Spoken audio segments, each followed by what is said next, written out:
yang ingin saya sharing, saya tidak menyampaikan materi, tapi saya sharing pengalaman saya berinteraksi dengan para milenial. Dari situlah kemudian pada akhirnya mungkin saya ingin menjabarkan bagaimana, karakter-karakter mereka dan bagaimana mereka saya selalu menyebut mereka sebagai mutiara-mutiara, dan memanggil mereka dengan mutiara, yang luar biasa. Artinya sesekali mereka tersembunyi, tapi ketika sudah dibuka, terlihat keindahannya yang luar biasa.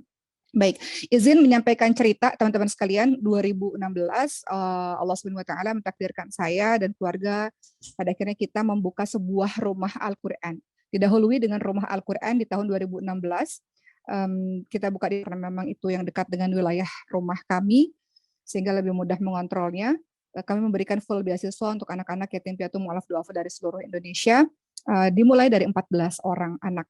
Singkatnya, seiring berjalannya waktu, hari ini Rumah Quran itu telah resmi menjadi sebuah pondok pesantren, alhamdulillah, yang berlokasi di Bintaro. Dan pada saat ini murid-murid yang telah belajar mungkin ada 1000-an lebih dan telah menghasilkan sekitar 400 para penghafal Al-Quran. Namun yang ingin saya ceritakan pada teman-teman kali ini adalah yang menarik dalam pondok pesantren ini, karena pada akhirnya alhamdulillah sudah tercatat resmi menjadi sebuah pondok pesantren. Semua penggeraknya adalah para milenial, Bapak dan Ibu sekalian. Saya harus menceritakan ini karena saya ingin menceritakan betapa hebat dan dahsyatnya kekuatan anak-anak milenial ini. Saya harus cerita bahwa saya di situ berperan sebagai pemimpin pesantren di Pondok Tahfidz yang usianya 32 tahun. Saya tidak menceritakan diri saya, tapi saya ingin menceritakan bagaimana hebatnya anak-anak usia 20 tahunan ini dalam membangun pesantren dan mereka mendirikan bangunan yang nilainya sekian M dan sekarang sudah berdiri, alhamdulillah. Saya ingin bercerita bagaimana kekuatan mereka yang luar biasa kalau kita mampu menemukan bakat-bakat mereka, mampu mengasah bakat mereka, mereka tampil percaya diri dan mereka bisa melakukan gebrakan yang luar biasa. Anak-anak yang belajar, mohon izin ya Bapak dan Ibu, bukan berniat apapun, saya ingin menceritakan mereka yang luar biasa. Apa yang terjadi kepada mereka teman-teman sekalian, Bapak dan Ibu sekalian? Yang terjadi, tentu kami memiliki banyak sekali guru-guru untuk kami meminta nasihat, para senior untuk kami mengawasi kami. Tapi sehari-hari dalam pergerakan mengurusi pesantren ini semuanya, kalau Bapak dan Ibu datang ke pesantren kami di Bintaro, seluruhnya di tempat itu diisi anak-anak berusia 20 tahunan. Bagaimana ceritanya? Semua yang terlibat di dalam pesantren tidak ada orang lain Bapak dan Ibu sekalian, semuanya adalah anak-anak kami sendiri, yang artinya mereka yang sudah selesai hafalan 30 juz Al-Quran, dengan talent mapping, akhirnya mereka pun mulai menempati peran masing. Ada yang menempati peran sebagai fokus di media, mereka pandai dalam menulis hingga menjadi content writer misalnya ya, script writer, mereka pandai dalam kamera, akhirnya menjadi kameramen, pandai dalam editor, desain grafis, semuanya anak-anak hafal Quran, yang sudah selesai hafalan Quran. Jadi tidak semua mereka menjadi full 24 jam guru Quran. Mereka akhirnya dipecah-pecah. Mereka menjadi editor penghafal Quran, mereka menjadi kameramen penghafal Quran, mereka menjadi bidang keuangan penghafal Quran, sekretaris penghafal Quran, general affair yang pengadaan barang di yayasan, mereka yang penghafal Quran, direktorat bisnis misalnya yang ekonomi, mereka yang penghafal Quran. Akhirnya mereka diplotkan sesuai dengan tempatnya masing-masing. Bagaimana caranya itu bisa terjadi? Tentu kami sampai hari ini masih terus belajar. Tapi saya pun tidak menyangka bahwa cara seperti ini dengan talent mapping ini ternyata saya sering terkejut-kejut ketika regular meeting di yayasan, ketika mendengar ide-ide brilian dari mereka yang luar biasa, semangat yang luar biasa, dan mereka sangat menonjol ketika mereka posisinya tepat sesuai dengan kebiasaannya, sesuai dengan potensinya, sesuai dengan minat bakatnya. Di awal perekrutan di Mas Khalafat, salah satu yang menjadi perhatian penting adalah bagaimana prestasi-prestasi mereka atau keahlian-keahlian mereka. Itu jadi catatan penting di awal, teman-teman sekalian, dalam perekrutan untuk murid di pesantren kami. Setelah itu dalam interaksi bersama, akhirnya kita memang banyak lebih ke personal untuk mengetahui, atau kita sering tanya kepada pengasuhnya begitu ya, bagaimana keseharian mereka, dan kita sediakan ekstrakurikuler yang sebenarnya sedang meninjau bakat mereka, keahlian mereka ada di mana. seperti itu. Sehingga yang namanya ekstrakurikuler atau organisasi-organisasi, kalau di sekolah mungkin OSIS, kalau di kampus mungkin BEM Senat dan sebagainya, itu menjadi perhatian besar ketika kita akhirnya mengetahui, oh si Fulan ini ahli dalam bidang ini, si Fulana ini ahli dalam bidang ini. Selesai mereka hafalan Quran, mereka masuk dalam tahap pengabdian, Bapak dan Ibu sekalian. Dalam tahap pengabdian, mereka akan disuruh memilih, mereka mau menjadi pengajar, tentu dengan kualifikasi tertentu kalau ingin menjadi pengajar, atau di bidang-bidang lain yang telah disediakan di yayasan, seperti media, di bidang bisnis, atau di bidang kantor, manajemen kantor, operasional, dan sebagainya. Menjadi orang yang mengabdi, atau bahasa lainnya mungkin di luar sana, menjadi orang-orang yang sedang magang. Mereka belajar di situ dan kemudian akhirnya kita sudah menemukan berdasarkan talent mapping itu kita mengetahui bahwa si Fulan ahli dalam bidang ini, si Fulan ahli dalam bidang ini. Kemudian akhirnya kami semua learning by doing, kita memberikan pelatihan-pelatihan sesuai dengan minatnya mereka, sesuai dengan talentnya mereka. Kemudian mulai diberikan kepercayaan-kepercayaan ketika mereka sudah mengerjakan sesuatu dengan baik, kita mulai berikan kepercayaan demi kepercayaan, sehingga hasilnya Masya Allah, saya sering tertakjub-takjub, sampai hari ini Bapak dan Ibu sekalian, semua kerja keras dari para generasi milenial itu. Sampai hari ini, mohon izin, kami berdiri 5 tahun, tapi entah kenapa beberapa teman-teman dari pesantren senior datang kepada kami dan mengatakan untuk studi banding, dengan mengatakan bahwa mereka melihat Mas Hufat ini bergerak dengan sangat cepat. Maka saya katakan itu adalah hasil kerja keras dari para milenial yang sangat luar biasa ini. Maka di sini itu sekedar studi kasusnya saja. Yang ingin saya jelaskan dalam kisah ini adalah tentang generasi milenial itu sendiri, Gen Y, yang akan kita bahas pada hari ini. Sedikit kelas balik tentang Gen Y. Gen Y ini adalah atau generasi milenial yang sering kita katakan mereka yang lahir di tahun 1980 sampai 2000, di mana saya pun termasuk di dalamnya. Dan pada saat ini kita lihat bahwa Gen Y ini mendominasi dalam dunia kerja, di yayasan, di perusahaan, atau di mana-mana itu biasanya Gen Y. Saya teringat saya bekerja di Trans TV tahun 2014 sampai 2019 dan saya lihat percepatannya luar biasa. Jadi yang generasi milenial itu betul-betul dipadatkan menjadi jumlah besar untuk karyawan-karyawan di Trans TV, seperti itu. Artinya kita menyadari bahwa Gen Y ini mendominasi dunia kerja dan mereka punya karakteristik itu saja. Apa itu? Akrab dengan internet. Mereka tuh pintar. Kenapa pintar? Karena mudah dalam mengakses segala macam informasi yang dibutuhkan. Apapun ada di Google. Sehingga kalau dikatakan tadi saya setuju juga Pak Kiai tadi menjelaskan bagaimana pola komunikasi yang komunikatif, bukan komunikasi yang otoriter. Tidak saatnya lagi otoriter. Kamu harus begitu, pokoknya begitu. Saya nggak mau tahu pokoknya begitu. Kayaknya nggak bisa lagi menggunakan bahasa otoriter seperti itu kepada Gen Y karena beda generasi. Yang dilakukan adalah pola komunikasi yang demokratis dan komunikatif seperti yang tadi disebutkan Pak Kiai. Bagaimana Nabi Ismail alaihissalam ditanya pendapatnya oleh Nabi Ibrahim alaihissalam dalam surah As-Saffat ayat ke-102 kalau saya tidak salah. Begitu. Itu pun yang terjadi teman-teman sekalian. Sebenarnya karakteristik dari Gen Y ini tadi balik lagi ya, mereka adalah orang yang sangat menguasai internet sehingga segala macam informasi mereka dapatkan dengan mudah, bahkan mungkin dia lebih tahu secara keilmuan, mungkin keilmuan yang berbagai macam hal ya, dibanding dengan orang-orang sebelumnya misalnya, karena begitu cepat mereka ada informasi apa cepat tahu gitu dalam berbagai macam hal. Sehingga saya sering juga mengatakan bahwa saya juga memposisikan diri begitu, Bapak dan Ibu sekalian, nggak bisa bahwa sebagai seorang yang berada di tengah-tengah mereka, mohon izin, teman-teman sekalian mohon izin, sebagai orang yang di tengah-tengah mereka susah untuk menerapkan yang otoriter, yang pokoknya dan sebagainya. Ternyata karakter mereka ini adalah karakter yang suka diajak untuk berbicara, bercengkrama, diajak berdiskusi, apa ide brilian kamu, apa goals kamu dalam mengembangkan yayasan ini, bagaimana pendapat kamu, sehingga lebih banyak menjadi obrolan-obrolan yang terjadi antara kami seperti itu. Ternyata memang begitu karakteristik dari anak-anak Gen Y adalah mereka mudah mendapatkan segala macam informasi, mereka sangat pintar, dan mereka tidak suka dengan yang namanya otoriter, sesuatu yang otoriter. Mereka lebih suka mentoring, pembinaan, bimbingan, seperti itu.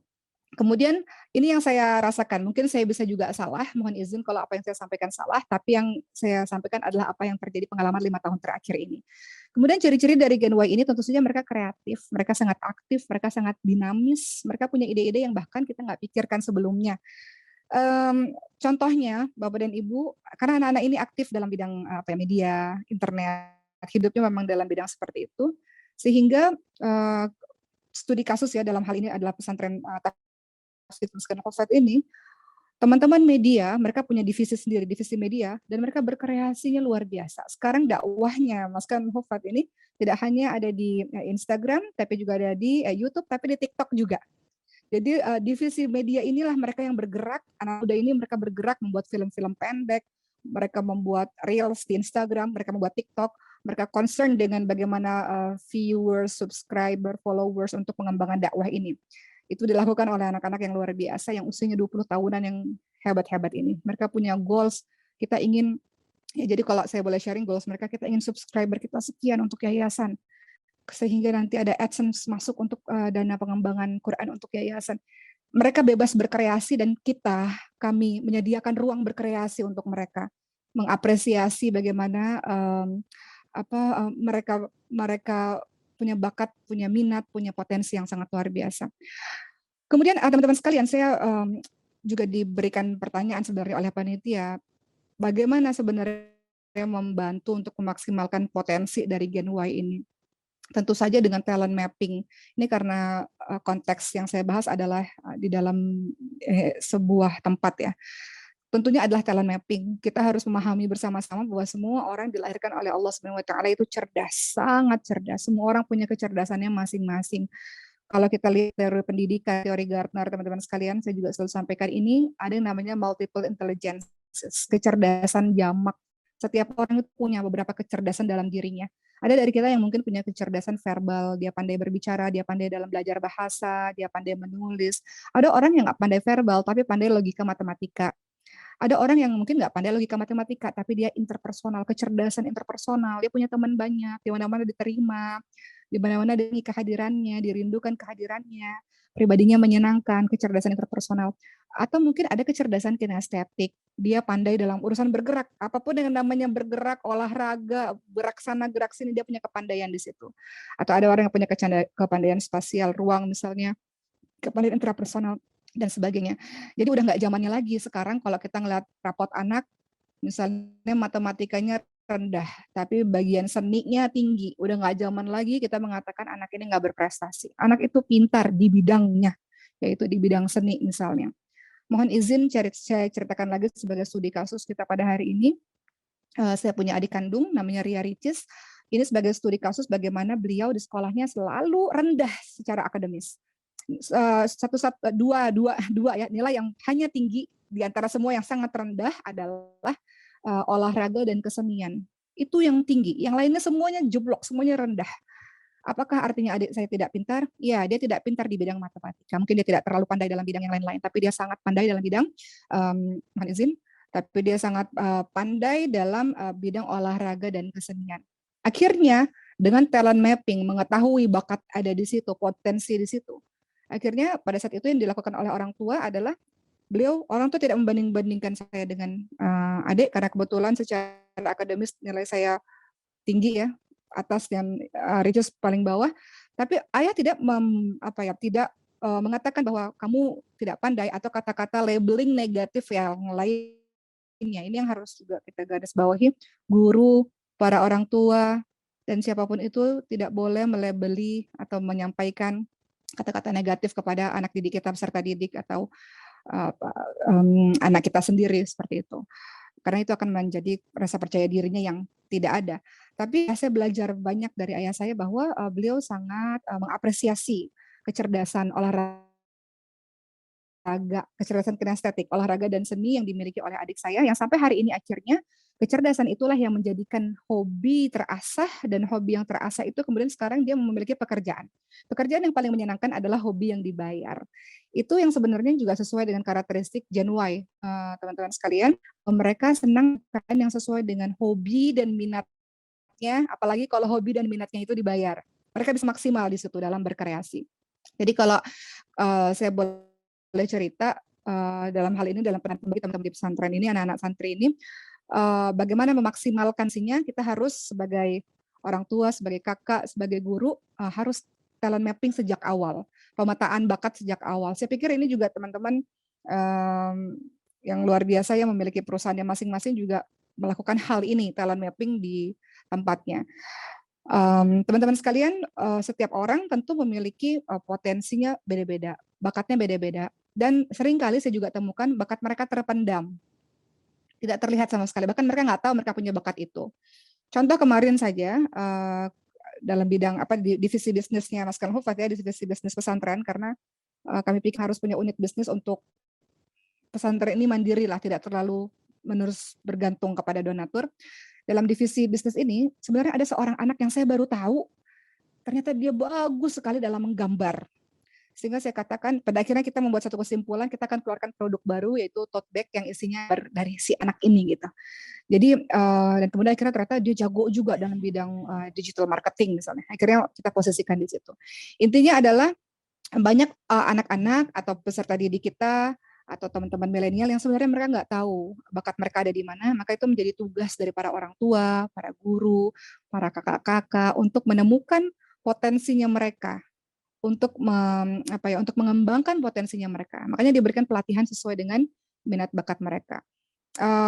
Seperti contohnya di pesantren, anak-anak yang memang sangat minat bakat dan senang dalam bidang media, maka kita akan panggil orang untuk melatih mereka dalam bidang digital marketing atau multimedia, sehingga potensinya terasah.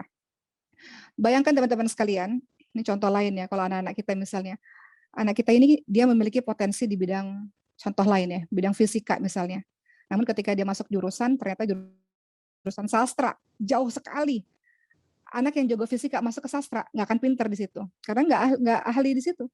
Tentu ini akan menyulitkan dia, teman-teman sekalian, hingga dewasa ketika dia masuk ke dunia kerja, dia akan mengalami kesulitan dalam hidupnya karena dia bukan hidup di alam fitrahnya lah istilahnya. Jadi saya pikir saya bicaranya agak luas ya untuk anak-anak sendiri maupun untuk peserta didik, untuk para guru. Yang paling penting adalah kita menemukan bakatnya. Caranya gimana? Bisa dengan berbagai macam cara. Misalnya dengan pengamatan perilaku dari si santri tersebut atau perilaku dari anak kita tersebut. Kemudian kita melakukan pendekatan secara personal. Lihat aja dari hobinya seperti apa. Kemudian kasih kasih kesempatan untuk dia melakukan sesuatu. Apakah dia maksimal di situ, dia senang di situ.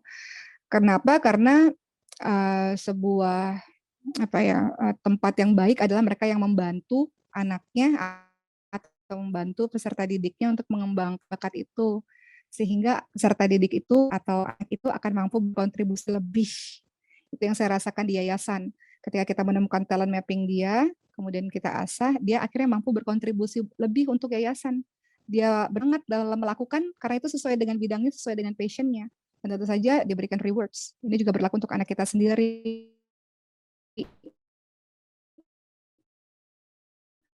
Jadi intinya talent mapping ini sangat penting agar orang-orang yang terbaik bisa menempati posisi yang terbaik pula.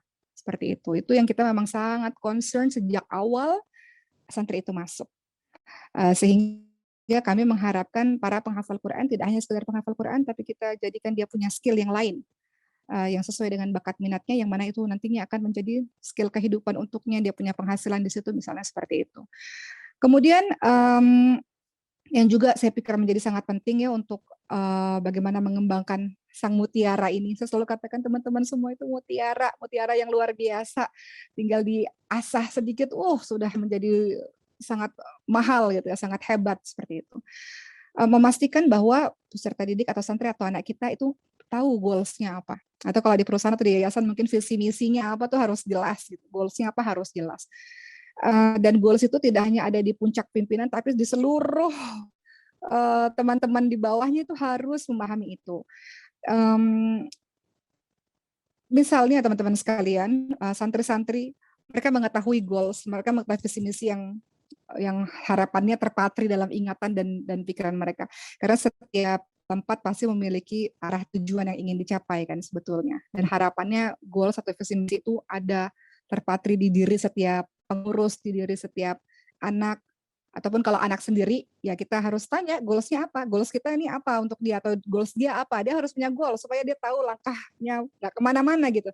Kadang kalau kita nggak punya goals, atau sebuah yayasan atau sebuah tempat nggak punya goals, jadinya kemana-mana, bergeraknya nggak fokus. Maka yang dilakukan sebenarnya generasi millennials ini, mereka pintar, mereka pandai, hanya terkadang mereka nggak tahu goals dari pimpinannya atau dari gurunya atau dari dirinya sendiri itu apa, mereka nggak paham itu, maka kita bantu untuk memberikan goals itu, dan kemudian mereka nggak tahu caranya. Terkadang begitu. Sehingga sebenarnya intinya tinggal berikan goals, berikan tujuan visi misi yang jelas, dan cara mencapainya seperti apa. Dengan begitu mereka bisa melangkah sendiri. Memang Gen Y itu kreatif, tapi tidak semuanya kreatif inisiatif. Mereka yang tidak kreatif inisiatif hanya memerlukan goals yang jelas, cara mencapainya seperti apa, dan mereka bisa bergerak. Sejauh ini yang saya lakukan seperti itu, teman-teman sekalian. Sehingga nanti ketika goals-nya jelas, visi misinya jelas, mereka akan buat goals-nya masing-masing untuk mencapai visi misi tersebut. Mungkin pembahasan saya agak meluas ya teman-teman sekalian, karena tema kita tentang ya bagaimana mengembangkan menjawab tantangan kepemimpinan di era milenial. Tapi saya pikir berdasarkan pengalaman saya yang tidak seberapa ini, selama 5 tahun membersamai para anak-anak muda yang sangat luar biasa, intinya adalah mereka tinggal diberikan kesempatan. Banyak orang-orang yang tidak mau memberikan kesempatan kepada anak-anak muda karena kurang percaya misalnya. Padahal ketika mereka diberikan kesempatan, maka lihatlah mereka bisa berkembang dengan sangat luar biasa. Rasulullah Shallallahu Alaihi Wasallam itu banyak teman-teman sekalian ya, banyak memberikan kesempatan kepada anak-anak muda. Rasulullah Shallallahu Alaihi Wasallam itu mempercayai anak-anak muda untuk melakukan sebuah hal yang besar. Salah satunya bagaimana? Salah satunya Rasulullah Shallallahu Alaihi Wasallam, kalau saya tidak salah ya, beliau itu pernah memberikan peran penting kepada Usamah bin Zaid radhiyallahu anhu. Kalau saya tidak salah namanya Usamah bin Zaid radhiyallahu anhu, dalam memimpin perang melawan orang-orang Romawi. Pada saat itu sahabat-sahabat senior protes. Kenapa harus Usamah yang umurnya masih 18 tahun ya Rasul, untuk menjadi seorang pemimpin dalam melawan orang-orang Romawi yang pasukannya sangat dahsyat? Kenapa nggak sahabat-sahabat senior lainnya? Tapi Rasulullah tidak terpengaruh atau tidak lakukan apapun ya. Rasulullah tidak mendengarkan kalimat-kalimat dari para sahabatnya. Rasulullah tetap yakin dengan pendiriannya bahwa pemimpin kali ini dalam peperangan adalah Usamah bin Zaid radhiyallahu anhu untuk memimpin perang melawan orang-orang Romawi. Padahal usianya masih 18 tahun. Singkatnya akhirnya pada saat itu orang-orang sahabat-sahabat senior sangat ragu. Tapi kemudian pada akhirnya apa hasil dari peperangan itu? Umat Islam mendapatkan kemenangan di bawah pimpinan seorang anak muda berusia 18 tahun, Usamah bin Zaid, di mana di sini kita bisa dapat pelajaran yang tua memberikan kesempatan kepada yang muda, dan yang muda amanah betul-betul, tentunya dengan bimbingan, tidak dilepas, betul-betul menjalankan amanah dengan sebaik mungkin dan berhasil di bidang itu dengan bimbingan kepercayaan yang diberikan oleh para seniornya. Ini yang saya lihat jarang terjadi, teman-teman sekalian. Contoh sederhana, sangat sederhana yang mungkin terjadi di lingkungan kita. Di satu masjid misalnya, atau di satu musola, ini sering terjadi dan biasanya banyak yang begitu. Adanya senioritas, betul kita respect, iya, harus iya. Tapi ada satu kejadian di mana seorang yang sudah sepuh menjadi imam, misalnya ya, imam masjid, dengan yang satu ketika ada seorang anak muda hafiz Quran, bacaannya bagus, masya Allah. Namun karena merasa senior sehingga tidak mau menggantikan tidak mau posisi itu digantikan oleh anak muda yang hafiz ini. Itu banyak terjadi teman-teman sekalian. Tapi masya Allah yang saya lihat juga banyak para teman-teman senior ya, teman-teman senior yang memberikan kesempatan pada anak muda. Contoh, ada satu DKM masjid di daerah Bintaro, karena kami ini tinggal di daerah Bintaro, pesantrennya juga di Bintaro, yang pada akhirnya masya Allah memang para DKM masjidnya memang yang bapak-bapak yang kita hormati, yang memang betul-betul sepuh yang sangat kita hormati. Kita membutuhkan orang tua karena pengalamannya yang begitu banyak, dan mungkin orang tua membutuhkan anak-anak muda yang karena energik yang sangat luar biasa, ide-ide briliannya, mengikuti perkembangan zaman yang sangat luar biasa. Akhirnya kolaborasi ini harus terjadi. Yang saya lihat bahwa DKM Masjid ini memberdayakan anak-anak muda, teman-teman sekalian. Mereka membuka sebuah tempat tahfidz yang akhirnya imam, pengurus masjid diisi oleh anak-anak muda yang bacaan Qur'annya indah, baca Qur'annya bagus. Dan akhirnya hubungannya Masya Allah.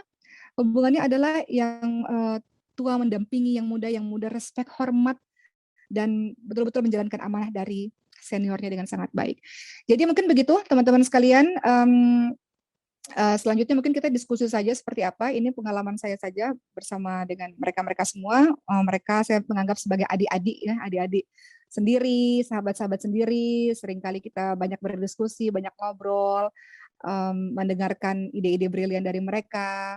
Kemudian mereka bahagia ketika mendapatkan rewards. Akhirnya mereka punya energi, punya semangat untuk mengembangkan sebuah yayasan yang insya Allah memang dari awal tuh selalu ditanamkan di otak bahwa kita hidup tidak seorang diri, khairunas anfa'ahum linnas, baik-baik orang adalah orang yang bermanfaat, kita bisa bermanfaat dengan ilmu kita, dengan tenaga kita, dengan harta kita. Setiap hari selalu seperti itu, sehingga terpatri di dalam otak adalah memang harus menjadi khairunas anfa'ahum linnas, harus jadi sebaik-baik orang yang bermanfaat.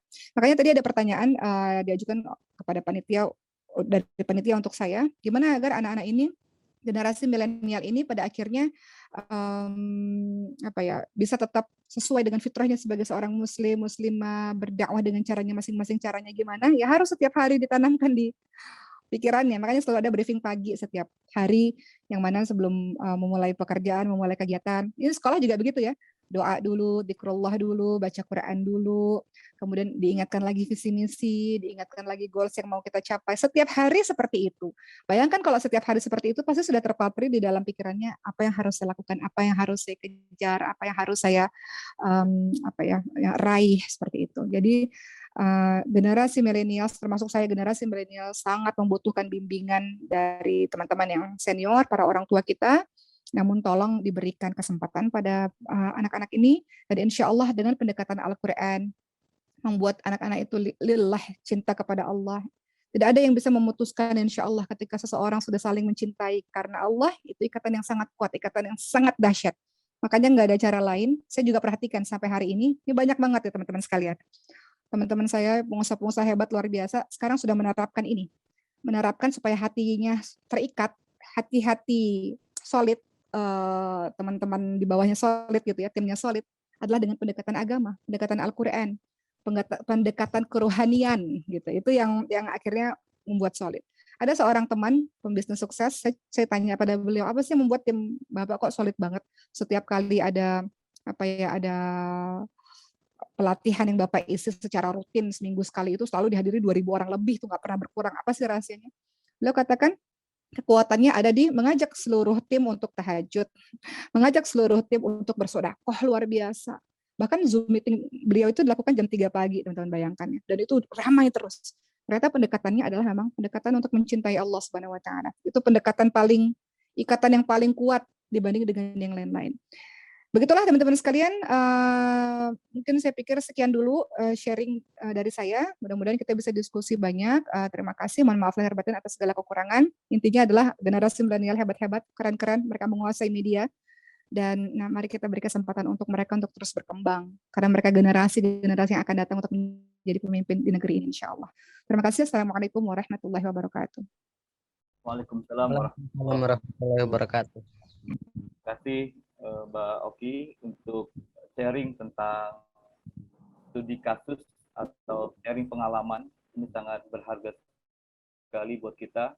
Terasa sekali semangat Ustazah Oki juga, keyakinan semangatnya luar biasa. Tapi ini menginspirasi kita semuanya. Alhamdulillah di tengah-tengah kita sudah hadir ini Pak Dr. Mahfud Fauzi. Pak Dokter, apa kabar? Assalamualaikum. Alhamdulillah, Guru. Sudah disampaikan Mbak Oki ini menjadi jembatan.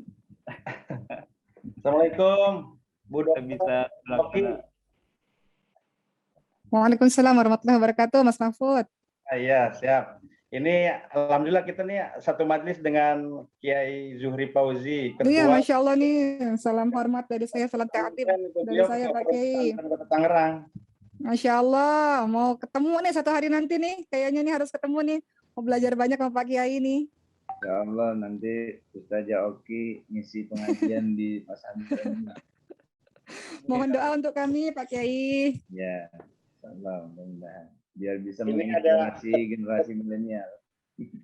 bersama Pak Ketua ICMI juga nih, Mbak Oki, di Pak Jajuli ini beliau nih. Iya, Masya Allah, senang saya bisa satu forum dengan orang-orang hebat. Mohon bimbingannya kepada kami, Pak. Ini kami anak-anak muda yang penuh semangat nih, yang perlu bimbingan banyak dari bapak-bapak semua. Kalau rendah hati nih, udah cantik rendah hati Mbak Oki ini. Dan ilmunya banyakkan dia.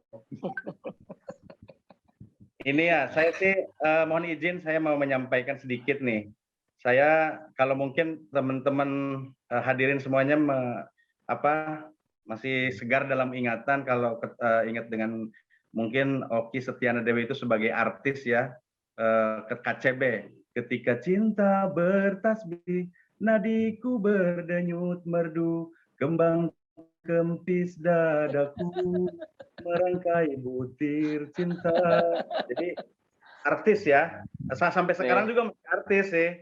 Jadi bertasbih, ketika cinta bertasbih sampai akhirnya itu sampai sekarang bertasbih dengan adanya pesantren Maskanul Hufaz.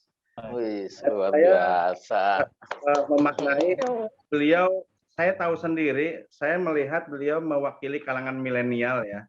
Jadi beliau itu setiap kuliah S2 di UNJ itu dalam keadaan mohon maaf hamil. Jadi ketika mengerjakan tesis itu hamil. Di S3 pun ketika mengerjakan disertasi dalam keadaan hamil 2 kali. Selama S3 itu hamil 2 kali. Jadi tadi yang dikatakan kalangan milenial itu memang progresif, itu tidak mengeluh, orangnya selalu maju berpikiran ke depan.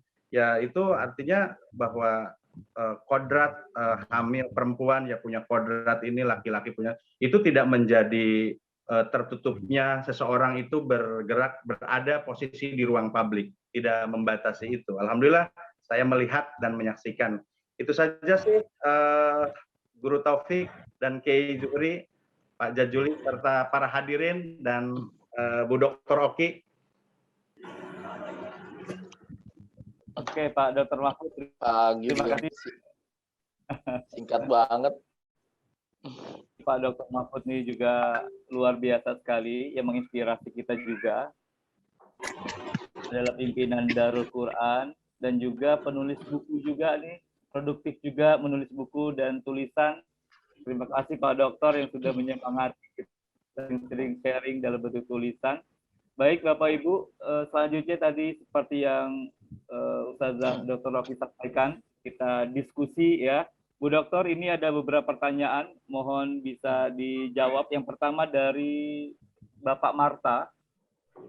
Perkenalkan, nama saya Marta, izin bertanya, seperti apa arus kada sekarang cenderung bergantung pada media sosial sebagai jantung kebenaran? Silakan Bu Dr. Rocky. Iya betul, karena memang anak-anak Gen Y ini, termasuk saya di dalamnya, kita ini memang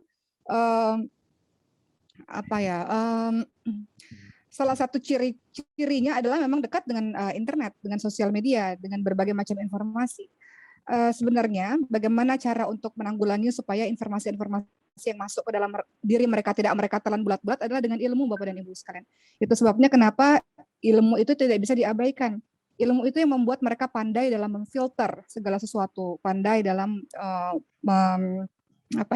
memilah-milih mana informasi yang menurut mereka informasi yang tepat, mana informasi yang hoax, mana informasi yang tidak bisa ditelan bulat-bulat, seperti itu. Jadi tidak ada cara lain selain ilmu dan keimanan tentu saja. Itu semuanya harus dari awal, dari basic. Makanya kalau kita lihat di sini banyak guru-guru kita ya, dalam surah Al-Mujadilah ayat 11, yarfa'illahu alladziina aamanu minkum walladziina utul ilma darajat. Dia harus iman ilmu itu nggak bisa terpisah, harus dari awal kita sangat concern dalam hal itu. Mohon izin itu yang menyebabkan pada akhirnya semua kita punya kiprah masing-masing.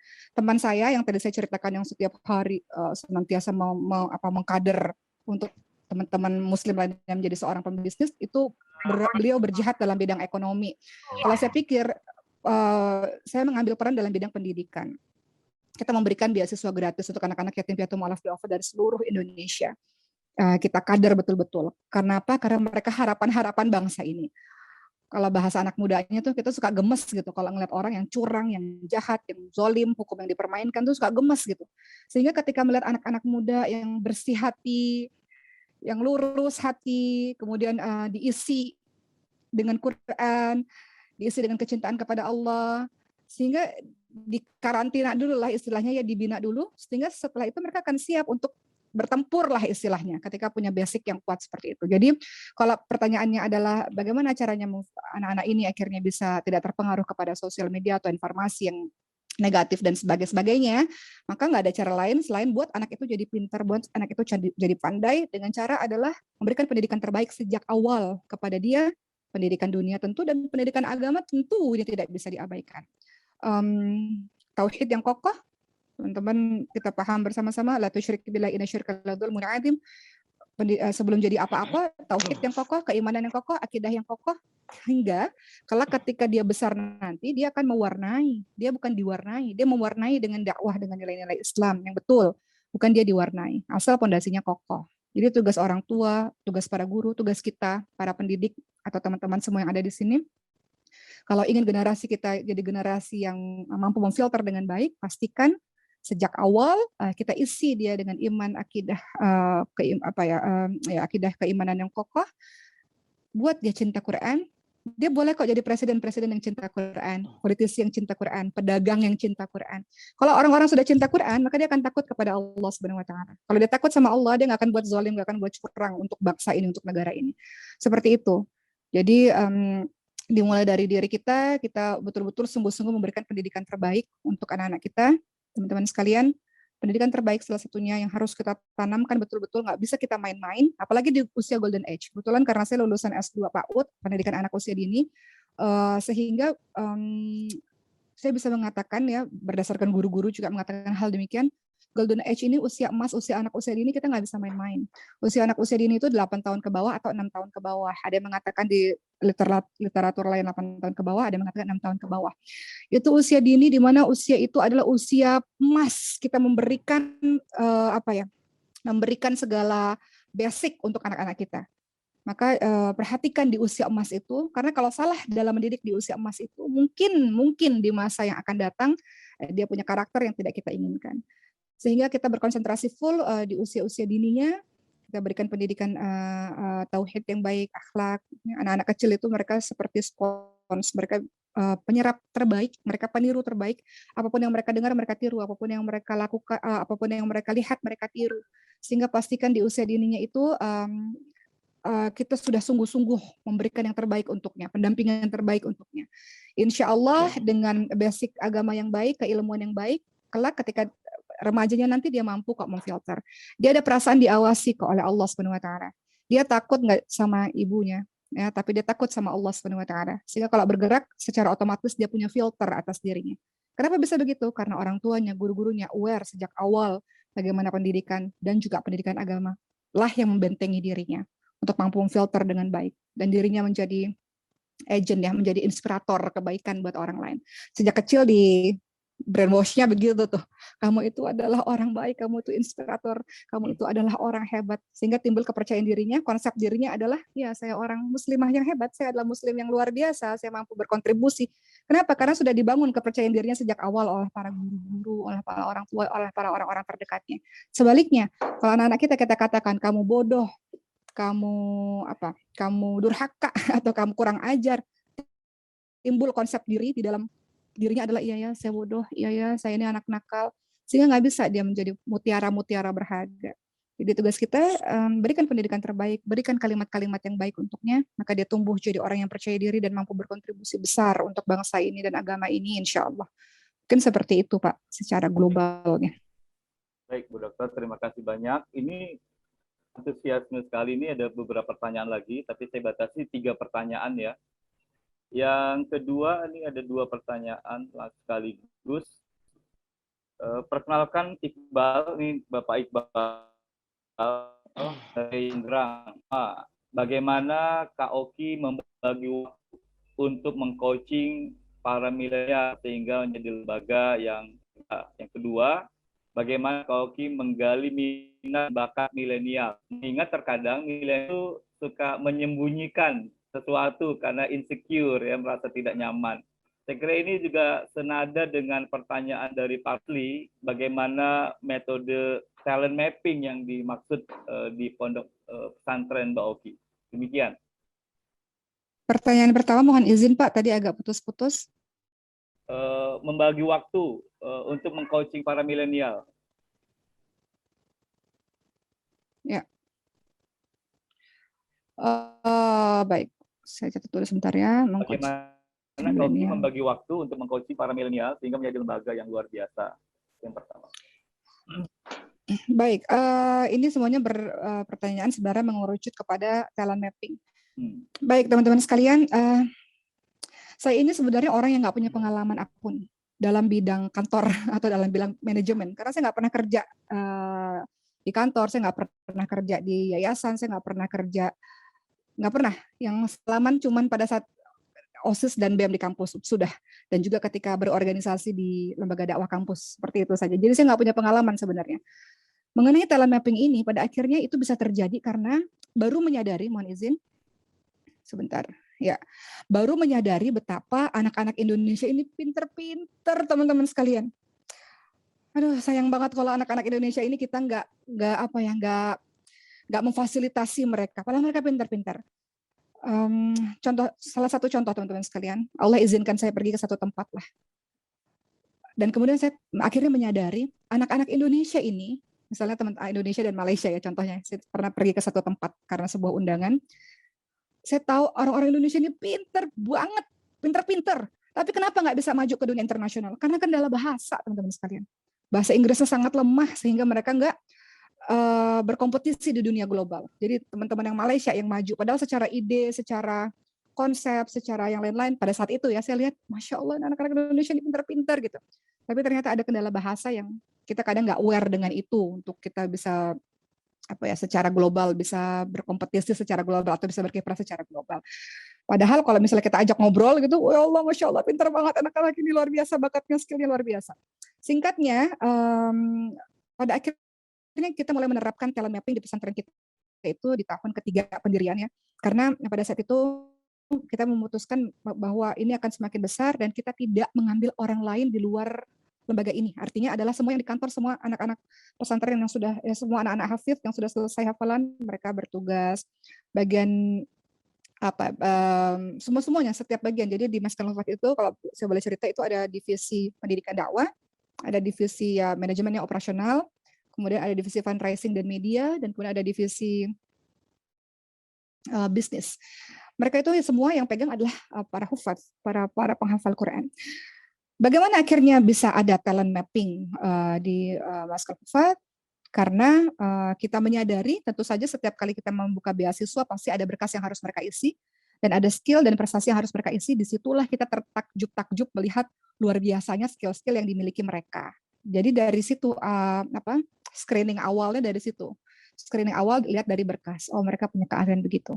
Yang keduanya dilihat dari mana? Dilihat dari aktivitasnya sehari-hari. Betul nggak apa yang ditulisnya dalam. Jadi kan proses belajar itu 1 tahun. Jadi kita lihat bagaimana proses dan ekstrakurikuler tadi yang saya katakan itu bisa melihat bagaimana potensi minat bakat yang ada di diri mereka. Juga berbagai macam kompetisi yang mungkin diadakan di pesantren atau mereka ikut kompetisi di luar itu juga akhirnya menemukan minat bakat mereka. Metodenya seperti apa? Metodenya adalah saya dan beberapa pengasuh lainnya kita suka ngobrol.